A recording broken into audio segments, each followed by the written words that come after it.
Hello दोस्तों, कैसे आप लोग। लास्ट क्लास में हम लोगों ने खत्म किया था अपना जर्नल प्रॉपर का दो कॉन्सेप्ट, बोले तो closing entry and opening entry. और इन दोनों के बारे में हमने डेप्थ में एनालिसिस किया था, समझा था कॉन्सेप्ट कि क्यों करते हैं, क्या होता है, कैसे होता है, सब कुछ देखा था। और आज हम लोग बात करेंगे जो बचे हुए एंट्रीज थे उनके बारे में, जिसमें देखिए जरा, सबसे पहले था हमारा क्या, सबसे पहले हमने क्लोजिंग एंट्री को देखा था। और उसके बाद हमने देखना था क्या, ओपनिंग एंट्री, क्लोजिंग एंट्री, ये हमने देख लिया था। आज के क्लास में हम लोग देखेंगे क्या, पहला ट्रांसफर एंट्रीज, फिर adjustment entry, and then rectification, and then miscellaneous entries. ये चार एंट्रीज हम लोगों को देखना है आज के क्लास में। देखिए जरा, शुरू करते हैं।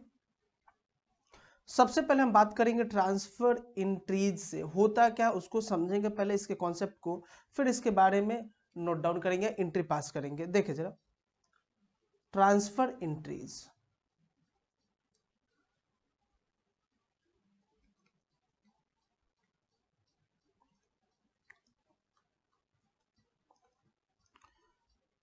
जब हमने देखा था, क्या देखा था, क्लोजिंग एंट्री पास करने के लिए, तो हमने देखा कि भाई जितने भी लेजर अकाउंट्स थे ना, जितने भी लेजर अकाउंट्स थे, ये जनरली तीन ही कैटेगरी के हो सकते हैं। इनका पहले ट्रायल बैलेंस बनेगा और उसके बाद इनके जो अकाउंट्स हैं ये सिर्फ तीन कैटेगरी के हो सकते हैं, या तो नॉमिनल होंगे, या फिर रियल होंगे, या पर्सनल होंगे। जितने भी नॉमिनल नेचर अकाउंट्स होते हैं वो सारे के सारे ट्रांसफर हो जाते हैं कहाँ पे, ट्रेडिंग एंड पीएनएल में। ट्रेडिंग एंड पीएनएल में ट्रांसफर हो जाते हैं। और जितने भी रियल एंड पर्सनल नेचर के अकाउंट्स होते हैं ये दोनों ट्रांसफर हो जाते हैं कहाँ पे आपके, ये दोनों कहाँ पे, ये आपके बैलेंस शीट में चले जाते हैं। याद होगा, ये मैंने लास्ट क्लास में बताया था। जब बैलेंस शीट में या ट्रेडिंग अकाउंट में हम इनको ट्रांसफर करते हैं तो ऑटोमेटिक तो नहीं जाता होगा ना, एक एंट्री पास करते हैं। जब ट्रेडिंग में हम लोग ट्रांसफर करते हैं, पीएल में ट्रांसफर करते हैं, तो और उसको हम लोग क्या बोलते हैं, प्रॉफिट एंड लॉस अकाउंट में जब ट्रांसफर करते हैं तो क्या बोलते हैं, क्लोजिंग एंट्री। वो क्लोजिंग एंट्री एक तरीके से आपका ट्रांसफर एंट्री भी है। और भी हो सकता है, जैसे देखें, मतलब सिंपली अगर हम बोले तो जब एक अकाउंट से दूसरे अकाउंट्स में हम ट्रांसफर करते हैं तो उसको हम लोग ट्रांसफर एंट्रीज कहते हैं। सिंपल भाषा में देखे जरा क्या क्या हो सकता है। सपोज दैट कि बिजनेस से प्रोप्राइटर ने क्या किया, कैश विड्रॉ किया है, या फिर जो गुड्स है वो पर्सनल यूज के लिए निकाला है। गुड्स अगर पर्सनल यूज के लिए आपने निकाला है तो आप एंट्री क्या करते थे, पहले जब परचेज करते हैं गुड्स को तो हम एंट्री करते हैं purchase account debit to cash account, purchase account debited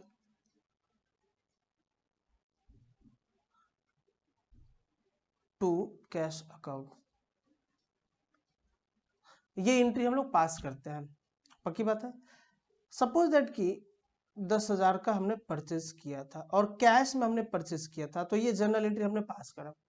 और प्रोप्राइटर ने क्या करा, इसी में से 2,000 का सामान पर्सनल यूज के लिए निकाल लिया। जब पर्सनल यूज के लिए सामान निकलेगा ना तो उसको ट्रीट किया जाता है जैसे कि हम सामान रिटर्न कर रहे हैं। जैसे रिवर्स एंट्री हम लोग करते हैं ना, कुछ उसी तरीके से इसका भी एंट्री होगा। कैसे होगा देखे जरा, परचेज अकाउंट क्या हो जाएगा, क्रेडिट हो जाएगा। और प्रोप्राइटर का जो अकाउंट होता है ड्रॉइंग अकाउंट, ये डेबिट हो जाएगा। ड्रॉइंग अकाउंट डेबिटेड, अगर 2,000 का ड्रॉइंग किया तो टू परचेज अकाउंट। पक्की बात है, बस यहाँ पे हम परचेज रिटर्न लिखते हैं, वापसी करते हैं तो, और यहाँ पे सीधा हम लोग परचेज ही लिखेंगे। अब एक बात बताओ, ड्राइंग किया प्रोप्राइटर ने तो उसके कैपिटल को तो हम कम करेंगे ना। भाई परचेज गया और उसके बदले कैश आया नहीं, मतलब सामान जो खरीदा वो गया लेकिन उसके बदले कैश आया नहीं, तो ये हमने एक जनरल एंट्री पास करा, जर्नल एंट्री पास करा। अब इसको हम जब ट्रांसफर करेंगे, जब प्रोप्राइटर का अकाउंट बनाएंगे कैपिटल अकाउंट, तो हम देखेंगे कि भाई इसने इतना पैसा लगा था, इतना इसको हमने दिया, इतने का सामान लिया, इतना पैसा लिया, तो उसके अकाउंट को कम तो करेंगे ना। जब कम करेंगे तो हम ट्रांसफर करेंगे उसके अकाउंट में ये एंट्री। तो कैसे करेंगे, कैपिटल अकाउंट जो होता है वो क्या होता है, लायबिलिटी साइड है। और लायबिलिटी साइड को अगर बढ़ाना है तो आप उसको क्रेडिट कर दो, कम करना है तो डेबिट कर दो। तो हम लोगों को क्या करना है भाई, हम लोगों को तो कैपिटल अकाउंट में ट्रांसफर करने का मतलब क्या है, कैपिटल अकाउंट में ट्रांसफर करने का मतलब है कि हम कैपिटल अकाउंट को कम कर रहे हैं। तो कम करने का एंट्री क्या होगा, कैपिटल अकाउंट को डेबिट कर देते हैं, कैपिटल अकाउंट डेबिटेड। भाई कैपिटल अकाउंट में हम ट्रांसफर कर रहे 2,000 रुपए, कौन सा पैसा, जो सामान हमने निकाला था, किस नाम से निकाला था, तो ड्रॉइंग अकाउंट के नाम से निकाला था, कितना, 2,000 रुपए। इस एंट्री को हम क्या बोलते हैं, ट्रांसफर एंट्री। सिंपल है, इसमें कोई बहुत बड़ी समस्या नहीं है। उसी तरीके से दूसरा आता है आपका, क्या दूसरा आता है आपका रेक्टिफिकेशन एंट्री। देखिए जरा,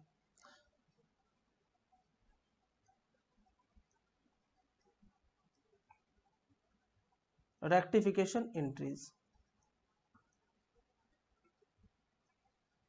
जब हम बिजनेस में अपने ट्रांजेक्शन्स को, जो भी बिजनेस में ट्रांजेक्शन होता है उसको जब हम लोग रिकॉर्ड करते हैं, तो भाई हम लोग इंसान हैं, जो भी रिकॉर्ड करता है वो इंसान है, और गलतियां इंसानों से ही होती है।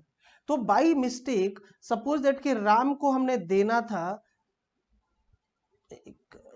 जस्ट अ मिनट, देखिए जरा, राम को हमने पे करना था, राम्स अकाउंट डेबिटेड, कितना, 2,000 रुपए, लेकिन गलती से, और अगर राम को मैंने पे किया होता तो राइट एंट्री क्या होता, करेक्ट एंट्री ये होता, जो मैं अभी कर रहा हूं। ये करेक्ट एंट्री क्या होता, Ram account debited to cash account, अगर राम को 2,000 मैं पे करता तो। लेकिन मैंने क्या किया, रॉन्ग एंट्री पास कर दी, क्या, गलती से ना राम को डेबिट करना था और मैंने रमेश को डेबिट कर दिया बाय मिस्टेक। तो अब एंट्री मैंने क्या कर दिया होगा, Ramesh account, Ramesh account debited, कितने से, 2,000 से, और मेरे पास से कैश तो क्या, कैश को मैंने सही लिखा है, टू कैश अकाउंट 2,000 रुपए। बट एक्चुअली करना किसको था, राम को, कर किसको दिया, रमेश को।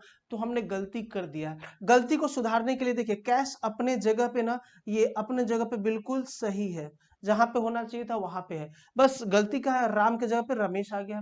तो हम रमेश को खत्म कर दे, मतलब रमेश डेबिट हुआ है और इसको खत्म करने के लिए, राइट ऑफ करने के लिए क्रेडिट कर दे उतने ही अमाउंट से, और डेबिट किसको करना था, राम को, तो राम को उतना अमाउंट से डेबिट कर दे। तो इसका एक एंट्री पास होगा सही करने के लिए, जिसको हम लोग क्या बोलेंगे, देखे जरा, एक एंट्री पास करेंगे इसको सही करने के लिए। राम को हमने डेबिट करना था, चलो भाई, राम्स अकाउंट डेबिटेड, कितने से, 2,000 से, और रमेश को क्रेडिट करना था टू रमेश अकाउंट, कितने से, 2,000 से। अब देखो दोनों एडजस्ट हो गया। अब देखे यहाँ, राम डेबिट होना था, गलती से रमेश डेबिट हो गया था, रमेश को हमने क्रेडिट कर दिया, तो दोनों प्लस माइनस मिलकर खत्म हो गया। अब राम बच गया और कैश बच गया, तो हो गया, जो होना था वही हुआ। तो जो ये एंट्री हमने पास करा है, इसी एंट्री को हम क्या बोलते हैं, रेक्टिफिकेशन एंट्री। क्या बोलते हैं, रेक्टिफिकेशन एंट्री। और इसको हम लोग इन डेप्थ में समझेंगे, इसका हमारे पास चैप्टर्स भी है, रेक्टिफिकेशन ऑफ एरर्स के नाम से, वहां पे हम इसको ढंग से समझेंगे, ठीक है। नेक्स्ट देखे जरा एंट्री, एक और आता है आपका एडजस्टमेंट एंट्री। क्या होता है समझे पहले, किसकी बात कर रहे हैं हम लोग, एडजस्टमेंट एंट्री की।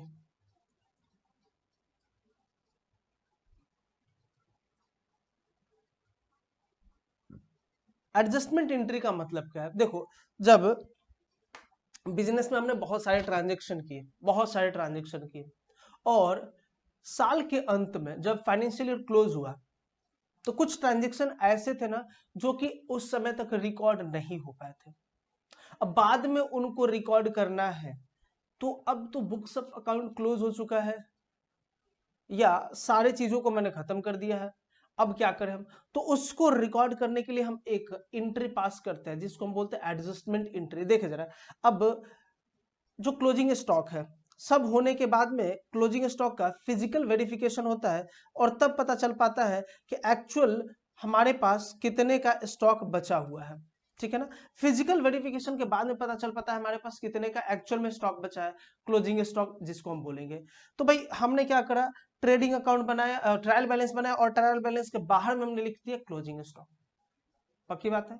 अब बाद में जब आया तो हम क्या करें, तो ट्रेडिंग अकाउंट में हम लेकर जाते हैं, ट्रेडिंग अकाउंट में किसको, क्लोजिंग स्टॉक को। और लास्ट क्लास में मैंने बताया भी था, क्लोजिंग एंट्री जब मैंने पास करना सिखाया था, तो क्लोजिंग स्टॉक दिखता है ट्रेडिंग अकाउंट में। ट्रेडिंग अकाउंट क्या होता है, क्रेडिट होता है, तो क्रेडिट तो हम कर देंगे ट्रेडिंग अकाउंट को टू ट्रेडिंग अकाउंट। मान लेते हैं कि 1,000 रुपए से, लेकिन किसकी वजह से हो रहा है, तो क्लोजिंग स्टॉक को हम लोग क्या करेंगे, ट्रायल बैलेंस के बाहर लिखा तब लेकर आएंगे, यहाँ पे एडजस्ट करेंगे क्या, देखे closing stock account debited, closing stock account debited कितने से, 1,000 से, टू ट्रेडिंग अकाउंट 1,000। तो अब हुआ क्या, यहाँ पे हुआ ये कि ये जो बाहर छूट गया था हमारा क्लोजिंग स्टॉक, क्योंकि वो आपका फाइनेंशियल स्टेटमेंट तैयार करने के बाद में या बुक्स ऑफ अकाउंट्स क्लोज करने के बाद में फिजिकल वेरिफिकेशन हुआ, तो पता चला कि हमारा इतना स्टॉक था। तो ऐसे एडजस्टमेंट को हमने पढ़ना होगा, फाइनल अकाउंट जब पढ़ेंगे तब देखेंगे। तो ये होता है क्या, बस मैंने आपको हिंट दे दिया। अब मेन मुद्दा आता है मिसलेनियस एंट्रीज का, और ये थोड़ा सा लंबा जाएगा। मिसलेनियस एंट्री मतलब बहुत सारे ऐसे एंट्री है जो कि अभी भी है रिकॉर्ड करने को। जैसे देखे क्या क्या जो कि जर्नल प्रॉपर में रिकॉर्ड होगा। सबसे पहले हम बात करते थे कि बहुत सारे हैं, तो ऐसा नहीं कि जो मैं लिख रहा हूँ वही सही है और इसके अलावा कुछ नहीं हो सकता, ऐसा नहीं है। बहुत कुछ हो सकता है, आपके बुक में हो सकता है कुछ डिफरेंट हो, मैं जो बुलवा रहा हूँ या लिखवा रहा हूँ वो कुछ डिफरेंट हो, तो उससे आप टेंशन ना ले, परेशान ना हो कि सर ने क्या बोल दिया, हमारे बुक में तो है ही नहीं, या हमारे बुक में सर ने नहीं बोला। तो बेटा ऐसा है कि कुछ भी हो सकता है, अदर देन जो हमने 5 सब्सिडरी बुक्स देखा उसमें जो एंट्री नहीं आएंगे वो यहीं पे तो आएंगे ना, तो कुछ भी हो सकता है। ठीक है, देखे जरा, सबसे पहले मैं बात कर रहा हूं sale oblique purchase of fixed assets on credit. पहले टॉपिक देख लेते हैं फिर इसके बारे में समझते हैं। दूसरा, writing of bad debts.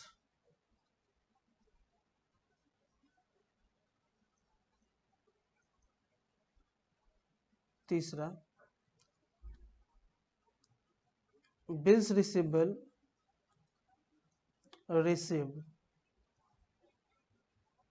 Oblique bills payable issued.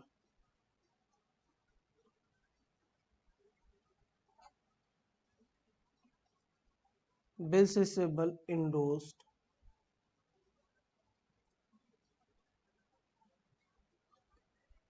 Dishonour of bills receivable और चेक। ठीक है, और क्या हो सकता है, बहुत कुछ हो सकता है। डिस्काउंट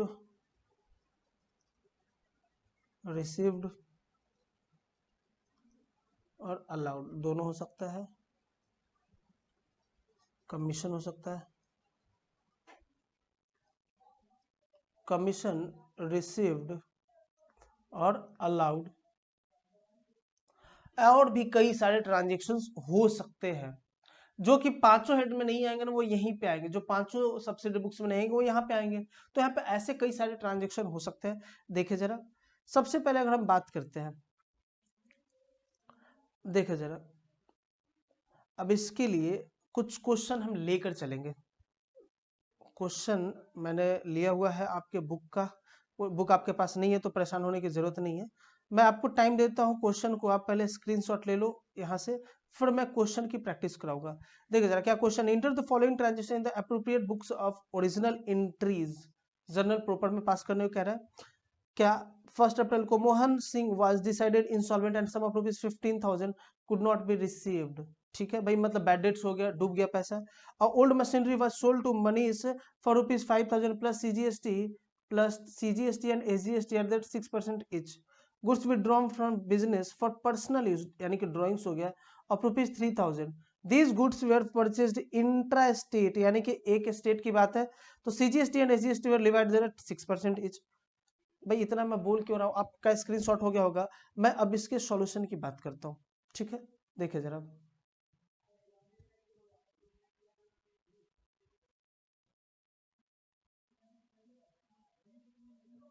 देखिए जर्नल एंट्री पास करें हम लोग, जर्नल बिल्कुल जनरल के जैसा होता है, आपको मालूम है। जर्नल एंट्रीज, क्वेश्चन मैं भी खोले तो अपने बुक्स में, आप ही खोल ले जल्दी से। आपने स्क्रीनशॉट ले लिया होगा तो अच्छी बात है, नहीं लिया होगा तो जल्दी से ले ले, क्योंकि ज्यादा लंबा क्लास खींचने का जरूरत है नहीं, छोटा सा क्लास है, तुरंत खत्म हो जाएगा। Mohan Singh was declared insolvent and sum of rupees 15,000 could not be recovered। Mohan Singh हमारे एक डेटर थे और वो इंसॉल्वेंट घोषित होगा। अब सर कैसे पता कि वो डेटर थे? भाई कह रहा है कि डिक्लेयर्ड इंसॉल्वेंट, सब पैसा में मिलना था। पैसा किससे मिलेगा? जिसको हमने पैसा दिया होगा या सामान दिया होगा। बिजनेस है और कुछ हो नहीं सकता है। तो मैं मानकर चलता हूँ कि मोहन सिंह हमारे एक डेटर थे, और जब डेटर से पैसा डूब जाता है तो उसको हम लोग क्या बोलते हैं? Bad debts. तो मिलना था, मिलेगा नहीं, तो पहला एंट्री क्या हम करेंगे? Bad debts account debited. Bad debts account debited कितना का? भी 15,000 का। किसका खाता अब बंद हो जाएगा? To Mohan Singh account. अब मोहन सिंह से लेना था 15,000, मिलता तो हम एंट्री पास करते cash account to Mohan Singh. अब मिलने वाला नहीं है, डूब गया, तो यहाँ पे हम इसको ये लिखकर खत्म कर देंगे। नेक्स्ट देखे जरा, an old machinery was sold to Manish for ₹5,000 plus CGST SGST at 6% each. Manish को मैंने एक पुराना मशीन बेचा था 5,000 में, और उस पर जीएसटी लगाया था।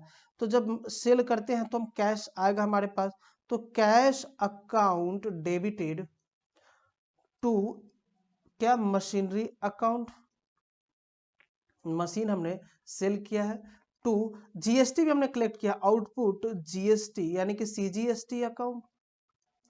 To output SGST account.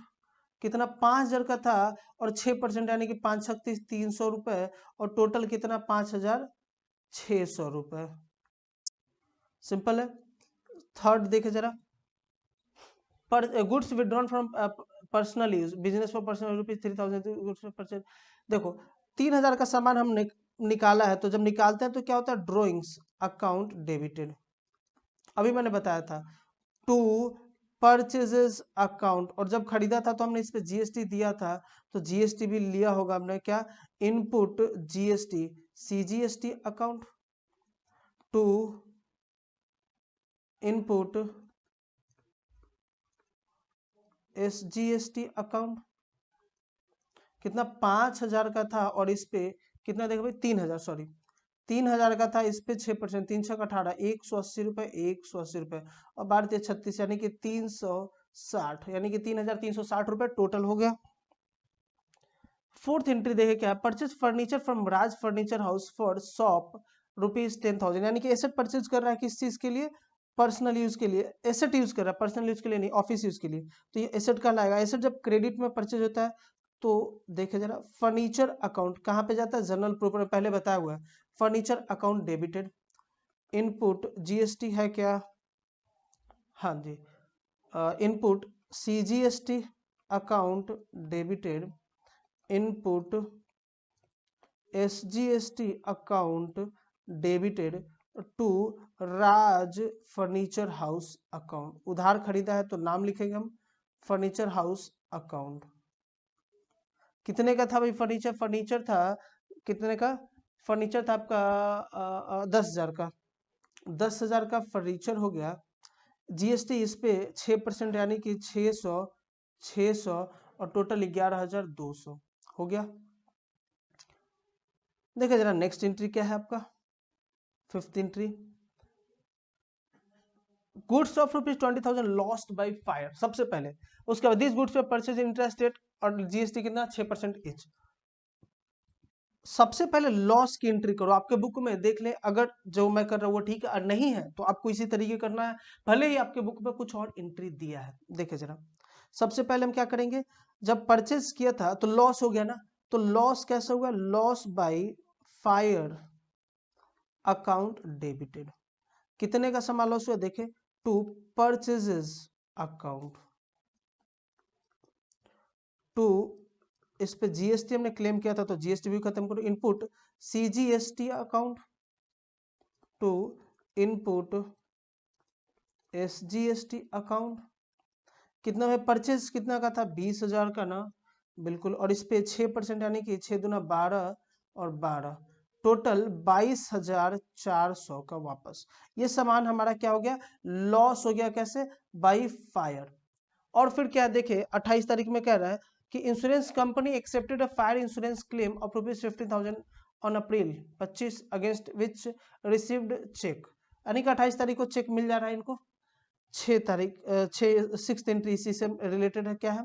अब इंश्योरेंस कंपनी को हम क्लेम करेंगे तो क्या करेंगे, insurance company account debited to loss by fire account, loss by fire account 22,400, 22,400।